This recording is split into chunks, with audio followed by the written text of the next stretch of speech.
नमस्कार दोस्तों, मैं हूं आशीष और स्वागत करता हूं आज की वीडियो में। दोस्तों, आज की वीडियो फिर से एक बार किसान सम्मान निधि पर आधारित है। दोस्तों, आपको बता दें कि सन 2019 में जब प्रधानमंत्री किसान सम्मान योजना का शुभारंभ हुआ तो दोस्तों इतना ज़्यादा कॉम्प्लिकेटेड जटिल नहीं था कि किसी भी किसान का पैसा ना आए। स्टार्टिंग में ये था कि जिन जिन लोगों ने अप्लाई किया हुआ था उन सारे लोगों का पैसा जो है आ रहा था। लेकिन दोस्तों बाद में किसान बढ़ते गए, आवेदन बढ़ते गए और समस्याएं किसान सम्मान निधि की जो है वो गहराती चली गई। दोस्तों आज स्थिति ये है कि तरह तरह के सुधार उसमें किए गए, उसके बाद किसानों को तरह तरह की समस्याओं से जूझना पड़ा और प्रधानमंत्री किसान सम्मान निधि की जो किस्तें हैं वो पाने के लिए किसान कभी जनसेवा केंद्र, कभी CSC पॉइंट, कभी कृषि रक्षा इकाई या वो डिस्ट्रिक्ट लेवल तक भी पहुंच गए। दोस्तों आज उन्हीं जो समस्याओं के विषय में हम चर्चा करने वाले हैं कि वास्तव में ये समस्याएं उत्पन्न क्यों हो रही हैं। ऐसा क्यों हो रहा है कि किसी की 12वीं किस्त नहीं आई है, किसी की 13वीं किस्त नहीं आई, किसी की 10वीं किस्त नहीं आई है। और दोस्तों आपको बताते चले कि किसी किसी का जो न्यू अप्लाई फॉर्म था वो ही रिजेक्ट कर दिया गया है। तो दोस्तों अपात्र होने की जो कंडीशन है वो किस कारण से वो किसान अपात्र हुए हैं, उनकी जो किस्त का पैसा है वो क्यों नहीं आया है, ये सब सारी चीजें आज की वीडियो में हम क्लियर करेंगे। बस बने रहिए हमारी वीडियो में एंड तक। और आपको बता दें कि इसमें एक भी पॉइंट आपको मिस नहीं करना है। ऐसा आपको नहीं करना है कि आप वीडियो को स्किप करके आगे बढ़ जाएं या फिर वीडियो को तेजी से चला दें। ऐसा मत करिएगा, क्योंकि अगर आपने ऐसा किया तो जो इम्पोर्टेंट पॉइंट्स हैं वो आप तक नहीं पहुंच पाएंगे, किसानों तक नहीं पहुंच पाएंगे और शायद उन समस्याओं के विषय में आप नहीं जान पाएंगे और आपका जो आवेदन है वो किस कारण से रिजेक्ट हुआ है वो आप नहीं जान पाएंगे, जिससे आप आने वाली किस्तों का लाभ नहीं उठा पाएंगे। तो दोस्तों चलिए हम सबसे पहले आपको बता दें कि 2019 में किसान सम्मान निधि योजना का शुभारंभ हुआ। तब सिंपल सा जो है लेखपाल के माध्यम से एक फॉर्म मिला करता था। उस फॉर्म को फिल करने के बाद जो है गांव गांव कैंप लगाए गए, उसमें जमा कर दिया जाता था और लेखपाल ले जा करके उसको तहसील में, कृषि रक्षा इकाई में सबमिट करने के बाद क्या होता था कि आपकी किस्तें आने लगी थी। दोस्तों जिसमें से पहली, दूसरी, तीसरी, चौथी और कुछ किस्तें लगातार आती रहीं। बाद में एक दिन पेपर में ये आता है, अखबार में ये आता है कि किसानों को KYC करवानी पड़ेगी। दोस्तों KYC के लिए बाद में CSC पॉइंट पर, जनसेवा केंद्र पर या फिर स्वयं से जिन किसानों ने करने की कोशिश की उसमें भी बहुत सारी समस्याएं आती रही। तो दोस्तों आपको बताते चले कि कहीं OTP का ना आना, कहीं किसी का फिंगरप्रिंट्स मैच ना होना और कुछ दिनों तक आपको बता दें कि जो किसान सम्मान निधि की साइट थी वो चल ही नहीं रही थी, जिससे किसान बहुत ज्यादा परेशान थे और उनके सामने आगे आने वाली किस्त थी। तो दोस्तों बता दें कि ये समस्याएं जीवन पर्यंत लगी रहेंगी। इन समस्याओं से उबरने का जो रास्ता है वो आपको खोजना पड़ेगा, वो सारी चीज आपको जाननी पड़ेगी। अगर आप ये सारी चीजें नहीं जानेंगे तो हो सकता है कि भविष्य में आपकी आ रही किस्तों पर लगाम लग जाए और वो किस्तें आपके खाते में ना पहुंच पाए। तो दोस्तों सबसे पहली चर्चा हम ये करेंगे कि जो समस्या है वो कहाँ पे आ रही है।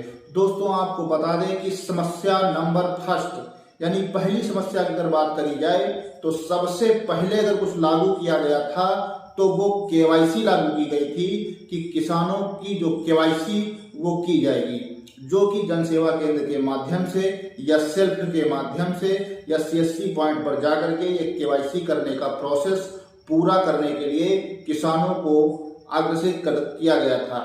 दोस्तों आपको बता दें कि KYC के बाद जिन किसानों ने KYC करवा ली उसमें सर्वर की समस्या के कारण आपको बता दें कि बहुत सारे किसान ऐसे थे जिनका थंब तो लगा लेकिन वो आगे प्रोसेस नहीं हो पाया, जिस वजह से उनकी केवाईसी जो है वो रिजेक्ट हो गई। नंबर 2 समस्या ये है कि केवाईसी के बाद बहुत सारे किसान इस तरह के थे जिनके गांव में, जिनके इलाके में, जिनकी ग्राम सभा में चकबंदी लगी हुई थी और उस चकबंदी के दौरान उनके गाटा संख्या, खसरा संख्या ये सारे चेंज हो गए और वहां पे उनके फार्म का जो स्टेटस था उसमें लैंड सीडिंग नो हो गई, यानी जो लैंड सीडिंग का रिकॉर्ड था वो उसमें फेड हो गया, जिस कारण से किसानों की जो किस्तें हैं वो स्टॉप हो गई। तो दोस्तों यहाँ पे 2 समस्याओं के विषय में मैंने बताया आपको, जो कि सबसे साधारण और स्टार्टिंग की आने वाली समस्याएं थी। क्या आपने इन समस्याओं के बारे में अपने फॉर्म के स्टेटस में देखा है? अगर देखा है तो कमेंट में हमें जरूर सूचित करें। 2 समस्याएं थी, पहली केवाईसी का फेल हो जाना, दूसरा गांव या ग्राम सभा में चकबंदी के लागू होने के कारण आपकी लैंड सीडिंग या आपका गाटा खसरा संख्या चेंज हो जाना, जिससे आपके आवेदन में, आपके स्टेटस में जो लैंड सीडिंग का ऑप्शन है वो नो हो गया है। तो दोस्तों ये समस्या लैंड सीडिंग की जो है वो आप अपने लेखपाल के माध्यम से ही सही करवा पाएंगे, उसका ऑनलाइन कोई प्रोसेस नहीं था, ये भी हमने एक वीडियो में आपको बताया था। तीसरी बात यहाँ पे ये आती है कि बहुत सारे किसान ऐसे थे जिनका पेमेंट का जो मोड था, दोस्तों किसान सम्मान निधि के विषय में मैंने गहराई से अध्ययन किया है और तब आप तक ये वीडियो पहुंचा रहा हूं, और ध्यान से आप पूरी वीडियो देखिएगा। वीडियो थोड़ी लंबी होगी लेकिन यही एक वीडियो शायद आपके जितने सारे स्टेटस हैं, जितनी सारी कमियां हैं किसान सम्मान के फॉर्म में, वो पूरा कंप्लीट करने के लिए ये एक वीडियो ही सबसे ज्यादा उपयोगी साबित हो सकती है, यह निश्चित है। तो दोस्तों बता दें कि जो लैंड सीडिंग है वो आपको अपने जिला तहसील में जाकर के वहां पे आपकी इंतखाब जो है उसको लेखपाल के माध्यम से उसमें ऐड करवाना है, इसके अलावा कोई दूसरा प्रोसेस नहीं है। तो दोस्तों इसके बाद मैंने बताया था कि जो किसान सम्मान का फॉर्म था उसमें 2 तरीके से पेमेंट आ रहा था। एक पेमेंट आधार बेस था और दूसरा था अकाउंट बेस। पहले क्या था कि उसमें अकाउंट नंबर लगा दिया जाता था और नीचे आप देखेंगे तो वहां पर अकाउंट लिखा भी होता था कि पेमेंट का मोड क्या है, तो मोड में अकाउंट लिखा हुआ था। लेकिन अब ऐसा नहीं है, केवाईसी के बाद आपके आधार बेस पेमेंट हो गया है, यानी कि आपका जहां पर अकाउंट लिखा होता था वहां पर अकाउंट का काम खत्म होकर के नीचे पेमेंट मोड अगर आप देखेंगे तो वहां आधार बेस कर दिया गया है। तो ये तीसरी समस्या आपकी क्लियर हो गई कि आप अकाउंट बेस ना होकर के आधार बेस पेमेंट हो गया है, तो जो पेमेंट आना है वो आधार के सिस्टम से आना है। उसके बाद तीसरी समस्या के बाद चौथी समस्या ये आई कि अगर पेमेंट जब आधार बेस कर दिया गया है तो क्या आपका खाता डीबीटी से लिंक है या नहीं है। यानी कि अगर आपका खाता डीबीटी से लिंक नहीं होगा, डायरेक्ट बेनिफिट ट्रांसफर से लिंक नहीं होगा, तो भी आपके खाते में आने वाली किस्त वो समस्या ग्रसित हो सकती है, वो किस्त शायद आपके खाते तक ना पहुंचे। तो यहां पर चौथी समस्या का आपको ख्याल ये रखना है कि आपका जो खाता है वो आधार से लिंक है कि नहीं है, क्योंकि जो पेमेंट का मोड है वो आपका आधार बेस कर दिया गया है। आइए गौर करते हैं 5वीं समस्या पर। 5वीं समस्या दोस्तों ये है कि बहुत सारे खाते जो पहले खुल गए थे उसमें जब भी अकाउंट ओपन किया जाता है तो उसमें नीचे एक ऑप्शन बोथ का आता है और बोथ में लिखा होता है कि डीबीटी और एनपीसीआई से आपका अकाउंट लिंक किया जाए या ना किया जाए, इसकी परमिशन मांगता है जब भी न्यू अकाउंट खोला जाता है। तो ये समस्या बैंक की है, तो बैंक जाकर के आपको ये चेक करवाना है कि आपका खाता डीबीटी और एनपीसीआई से लिंक है या नहीं है, क्योंकि अब जो है जितने सारे जो है लाभ आने वाले हैं, जितने सारी योजनाएं सरकार की हैं या उनका जो पैसा आने वाला है वो डीबीटी और एनपीसीआई से लिंक खातों में ही जो है लाभ आएगा। जो खाते डीबीटी या एनपीसीआई से लिंक नहीं है उनमें ये पैसा नहीं आएगा। तो 5वीं समस्या ये है। दोस्तों 6ठी समस्या ये है कि बहुत सारे जो नए आवेदन किए गए हैं, नए आवेदनों का रिजेक्ट हो जाना। वास्तव में नए आवेदन में आपने सही इंतखाब लगाई, आपका आधार भी सही है, आपका बैंक अकाउंट भी सही है, आपके आधार में मोबाइल नंबर भी लगा हुआ है, ठीक है, आप सारा कुछ जो है आपने कंप्लीट कर रखा है, उसके बाद भी जो किस्त है वो नहीं आई है। आखिर रीजन क्या है? बस इसी रीजन को हम थोड़ा सा मुद्दे के रूप में लेंगे और चलिए हम आपको दिखाते हैं कि वास्तव में रिजेक्ट होने का एक और कारण क्या हो सकता है। आपको बता दें कि जो आपके हलके का लेखपाल होगा, जो आपके एरिया का लेखपाल होगा, वो जितने सारे किसान हैं सबको पात्र तो कर ही नहीं देगा, उसमें से कुछ लोगों को अपात्र भी करेगा। तो दोस्तों आपको बताए दे रहे हैं कि आप जब भी अपना किसान सम्मान निधि का फॉर्म का स्टेटस निकलवाएं तो उसमें एक चीज ये ध्यान जरूर रखें कि कहीं लेखपाल के द्वारा आपका फॉर्म अपात्र तो नहीं कर दिया गया है। अगर अपात्र कर दिया गया है दोस्तों तो उसके लिए आपको अपने संबंधित लेखपाल से मिलना पड़ेगा। मिलने के बाद ही उस समस्या से निजात आपको मिल सकती है, छुटकारा आपको मिल सकता है और आपका फॉर्म सही दिशा में जाएगा, तभी वो जाकर के आपके किसान सम्मान निधि के पैसे आपके खाते तक पहुंचेंगे। तो दोस्तों एक कंडीशन ये है कि अब आपको हम लाइव करके चेक करके दिखा देते हैं कि वास्तव में अगर आप अपने फॉर्म का स्टेटस चेक करना चाहते हैं तो वो कैसे करेंगे। प्रधानमंत्री किसान सम्मान निधि की जो वेबसाइट है, आधिकारिक जो वेबसाइट है, वहां पे ढेर सारे ऑप्शन दिए हुए हैं, लेकिन वहां से जो डैशबोर्ड है वो शायद थोड़ा सा आपको कठिन लगेगा। इसके लिए हम आपको लिए चलते हैं अपनी मोबाइल की स्क्रीन पर और वहां आपको बताएंगे कि किस प्रकार से अपने रिजेक्ट एप्लीकेशन को, अपने अप्रूव एप्लीकेशन को आप आसानी से देख पाएंगे। तो चलिए हम आपको लेके चलते हैं अपनी मोबाइल की स्क्रीन पर। यहां पे दोस्तों सबसे पहले हम अपना गूगल क्रोम ब्राउजर ओपन करेंगे। यहाँ पे सिंपल सा हमने अपना गूगल क्रोम ब्राउजर ओपन कर लिया है। ओपन करने के बाद यहाँ पर हमको सिंपल सा PM किसान टाइप करना है। PM किसान ही टाइप करेंगे, उसके बाद ही नीचे आप देख रहे हैं कि वेबसाइट खुल जा रही है। तो यहाँ पे हम क्लिक करेंगे तो एक जो है न्यू पेज हमारे सामने आएगा।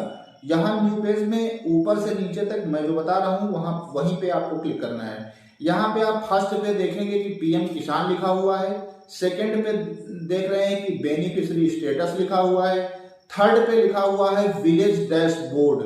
तो दोस्तों यहाँ पे आपको विलेज डैशबोर्ड पे क्लिक करना है। ये देखिए हमने विलेज डैशबोर्ड पर क्लिक किया।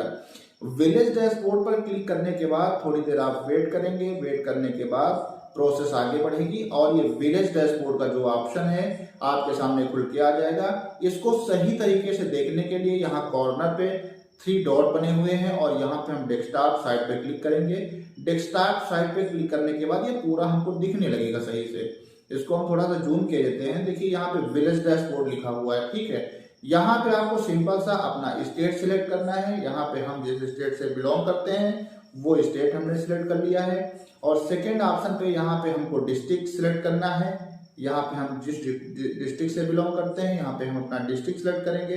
बहुत ही आसान प्रोसेस है दोस्तों। अपने आवेदन को आप देख सकते हैं कि वो उसमें रीजन क्या है। यहाँ पे हम क्या करेंगे, अपना डिस्ट्रिक्ट जो है सब डिस्ट्रिक्ट सिलेक्ट करेंगे। यहाँ पे हमने सब डिस्ट्रिक्ट अपना सिलेक्ट कर रखा है और दोस्तों यहाँ पे विलेज की बारी आती है। तो आप जिस विलेज से बिलोंग करते हैं आपको वो विलेज यहाँ पे सर्च करके सर्च मिलाना है। तो दोस्तों हम यहाँ पे जो है जिस विलेज से बिलोंग करते हैं वो हम अपना विलेज डाल रहे हैं, लेकिन यहाँ पे आपको अपना विलेज डालना है क्योंकि आपको अपना फॉर्म का स्टेटस जो है देखना है। यहाँ पे हमने अपने विलेज का नाम सेलेक्ट कर दिया है दोस्तों। उसके नीचे देखिए लिखा हुआ है सबमिट। आप जैसे ही सबमिट पे क्लिक करते हैं आप एक नई विंडो में प्रवेश करते हैं और आपके सामने सारा कुछ लिखा हुआ होता है। यहाँ पे हम जूम करके आपको स्टेप बाय स्टेप दिखाएंगे। एक तरफ समरी, दूसरी तरफ पेमेंट स्टेटस। पेमेंट स्टेटस से अपने पेमेंट का जो है स्टेटस आप देख पाएंगे।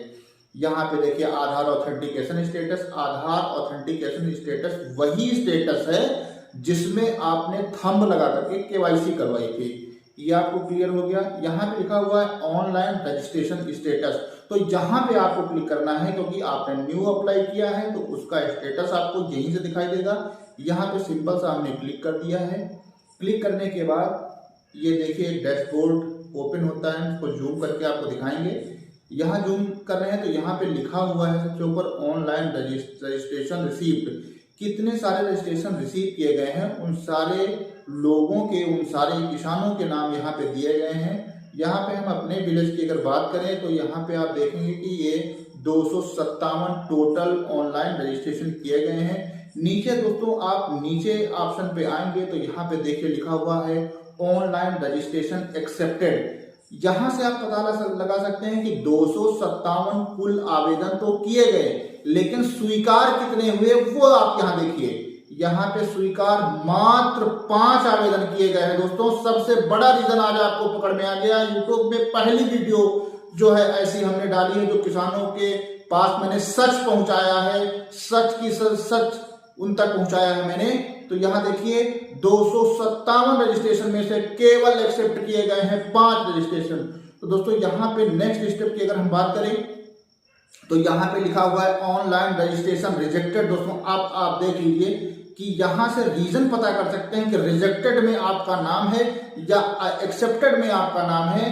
तो यहाँ पे आप देखेंगे कि 5 आवेदन जो है अप्रूव होने के बाद यहाँ पे अगर हम रिजेक्टेड एप्लीकेशन की बात करें तो यहाँ पे नीचे तक स्क्रॉल करके आएंगे और यहाँ देखेंगे कि अभी तक 41 रजिस्ट्रेशन फॉर्म में रिपोर्ट लगाई जा चुकी है जो कि रिजेक्ट किए जा चुके हैं 41। इनका दोस्तों कुछ भी नहीं होने वाला है। ये अपनी किस्त का इंतजार ना करें, स्टेटस यहाँ से देख लीजिए और अपने फॉर्म को पुनः अप्लाई करने की कोशिश करिए। दोस्तों यहाँ पे और नीचे अगर आएंगे तो ऑनलाइन रजिस्ट्रेशन पेंडिंग का ऑप्शन है। यहाँ पर आपका रजिस्ट्रेशन पेंडिंग दिखा रहा है तो आप कुछ दिन इंतजार कर लीजिए। यहाँ पे अगर हम पेंडिंग की बात करें तो टोटल पेंडिंग, यहाँ पर स्क्रॉल करके नीचे आ रहे हैं हम, यहाँ पे पेंडिंग जो भी दिए गए हैं वो 211 आवेदन दिए गए हैं। 211 आवेदन से भी किसी प्रकार का कोई भी रिपोर्ट नहीं लगाया गया है।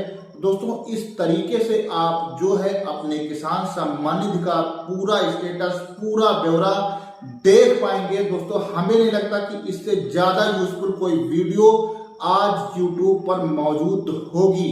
तो दोस्तों इसी तरह की ढेर सारी वीडियोस और जानकारी पाने के लिए आज ही हमारे चैनल को जो है सब्सक्राइब करें, लाइक करें, शेयर करें और सही जानकारी और सटीक जानकारी हम इसी तरीके से आप तक पहुंचाते रहेंगे।